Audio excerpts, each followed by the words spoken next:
গল্পের নাম এক কাপ চা।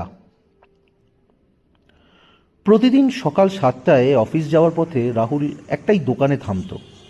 ছোট একটা চায়ের দোকান। দোকানদার কাকু কিছু বলতেন না, শুধু হাসি মুখে চা বাড়িয়ে দিতেন। একদিন রাহুল তাড়াতাড়ি করে চা খেয়ে দাম দিতে গিয়ে দেখলো পকেটে টাকা নেই। রাহুল লজ্জা পেয়ে বলল, কাকু কাল দিয়ে যাব। দোকানদার হেসে বললেন, চায়ের দাম আজ না দিলেও চলবে, মনটা ঠিক থাকলেই হলো। সেদিন অফিসে রাহুলের ইন্টারভিউ ছিল। সে চাকরিটা পেয়ে গেল। পরের দিন রাহুল মিষ্টি নিয়ে দোকানে এলো, কিন্তু দোকানটা বন্ধ।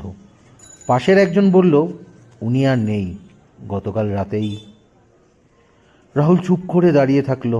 চায়ের দোকানের সামনে ঝুলছিল একটা কাগজ, ভালো থাকলে সেটাই আমার চায়ের দাম।